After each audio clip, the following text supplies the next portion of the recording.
YouTube, it is Go Offensive, and finally some more Battlefield 3 gameplay. I know I've been posting and playing quite a lot of Grid 2 lately, and of course we all know The Last of Us just came out last Friday, and I was playing that like all the time. Even though I'm not through yet, I'm taking my time, taking it slow, because games like this don't come out every year, and I want to enjoy every single bit of it. What I want to talk about right now is I got a few updates to share with you. First of all, I got a new graphics card. Yes, it's not really that new, like it's a 480. It's not really that new, like 3 years old, but still, it can play this game right here, Battlefield 3 on Ultra at 60 frames. And that's the other update. I'm playing Battlefield 3 on Ultra now instead of low. Just picture this: from low to Ultra, same frame rate with two GPUs which are basically from the same generation. That's how much better Nvidia cards were back then when the Fermi first came out with the X11, because that's where those cards pretty much shine against the AMD. But about the gameplay, this is Gulf of Oman, and we were spawn trapped the entire game. Like, as you can see right now, we are more than 500 tickets behind, and it was getting even worse, but two pretty cool things happened into our favor. First, two of my squad mates, they were my squad mates actually, they sneaked all the way around and kept two bases on the beach, which meant we got more armor to push, and second best thing, I got a jet. And I destroyed as many vehicles as I could, because I knew if their armor pushes hard, we're gonna lose, because our teammates are not really that good with tanks and jets. Well, the entire enemy team wasn't that good at all. Wait for it.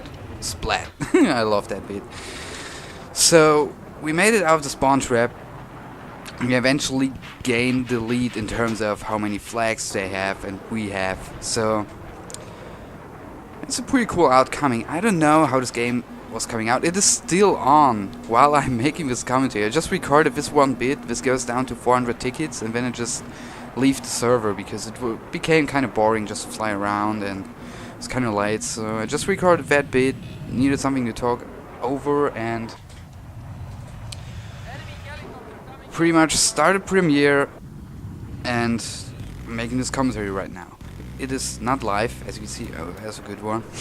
And talking about the gameplay more in depth, what I'm doing right here is I don't focus that much on infantry like I normally do. Like, I love killing the ants, just purely, but those guys were annoying because the enemy team was using pretty much the most dirty tactics you can even imagine, especially on this map. They had like a whole squad of people on a construction building just looking to a spawn with stingers. So as soon as you lift off with a jet or a helicopter, you get locked on right away. It was pretty annoying, but we finally made it out of there. We kind of put up a fight, losing a flag again here and there, but we eventually kind of make it a fair match again, and that's what I wanted. I didn't want the game to be totally, we are getting spawn raped and they win by a 1,000 ticket lead. That would be boring, even for them, I believe. So, tried my best, stayed on the server instead of just leaving, and get into a jet and help my team in the best way possible that I can right now, because jets are pretty powerful if you know how to use them. If I'm in the tank or just infantry, I'll just die so often because they pretty much control the entire map. You can see it right here. They got all flags but one, and F is blinking right now, but it's not really that much of a big deal. So, like I say, what I'm trying to do is destroy vehicles as much as I can, okay? Sometimes I go for a little bit of infantry, but that's just occasionally. Not as much as I usually do, but you will see. Alright, 70 more tickets before I leave the game, which is pretty much 10 minutes in now. And disable him. What some people don't know about the rocket pods, it doesn't matter where you hit a tank, because those are not affected by the different hitboxes of a tank. Like, we hit him in the front or in the back, it doesn't matter with rocket pods. With your normal machine gun though, it does matter. You can destroy a tank in one approach. If you hit him with all rocket pods, that will disable him, and giving a full blast of machine gun shells into the back. That will pretty much destroy any main battle tank, because the LAV and the BMT, I believe, BMP, whatever it's called, the light armored vehicles, those don't have any sort of hitbox. It doesn't matter if you hit him in the side or the back with tank shells or armor piercing shells or tower missile, doesn't matter. Wherever you hit those, you will deal the same amount of damage, but they take less damage overall compared to main battle tanks, so it's sort of a difference. And one thing about jets some people don't know is the F-35 is pretty effective if you use it correctly, because you can pretty much dogfight with it like with any other jets. It's just slightly less maneuverable.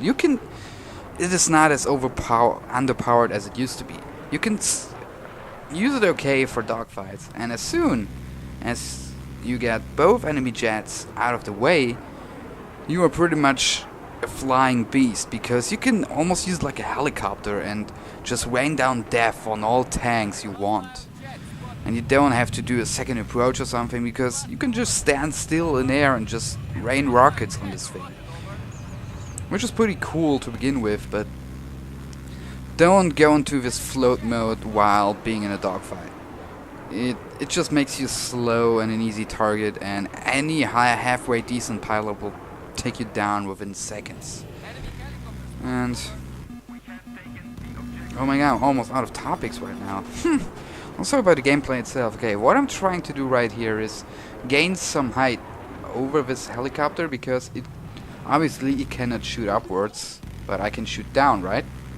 So got disabled. I think I get the kill, I'm not quite sure.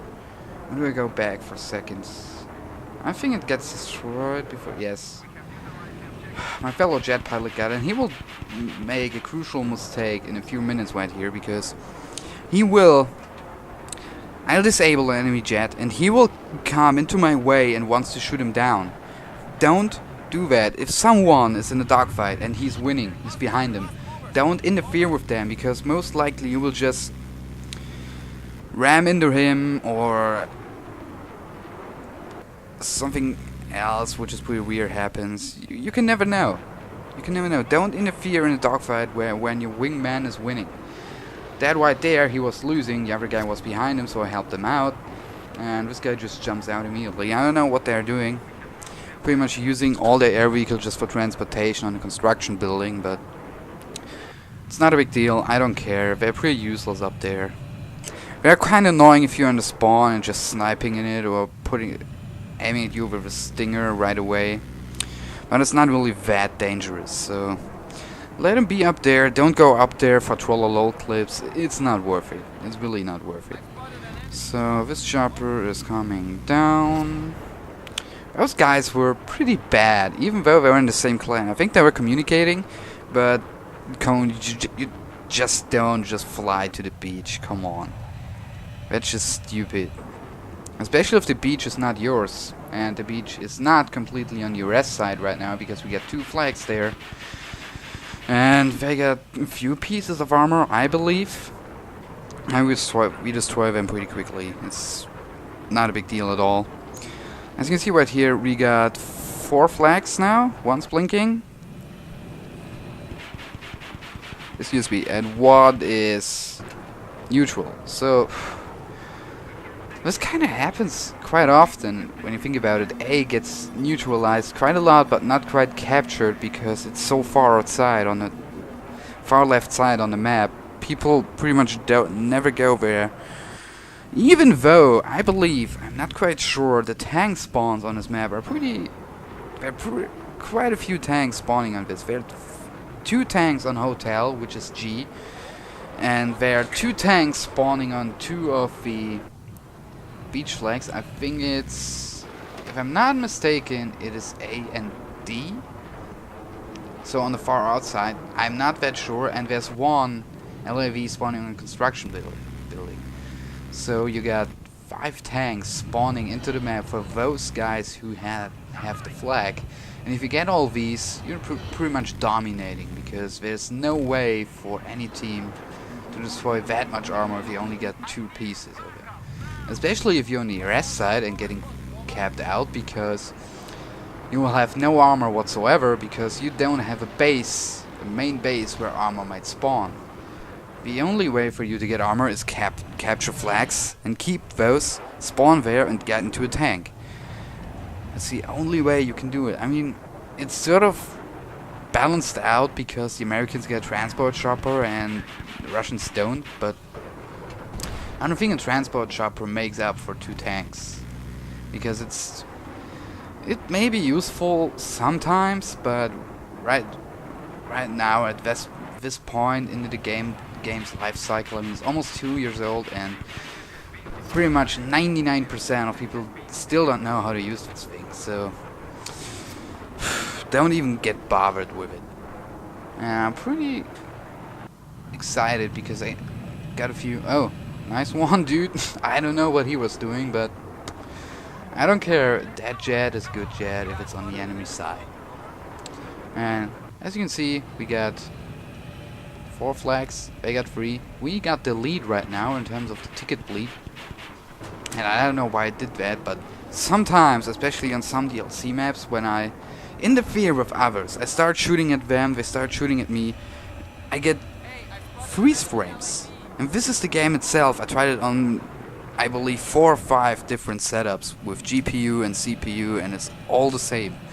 I don't know why the game does that for me. Maybe it's my hard drive when I'm recording, but it also happens when I'm not recording, so I'm not sure what it is. If you know, please tell me, because otherwise the game is pretty solid smooth.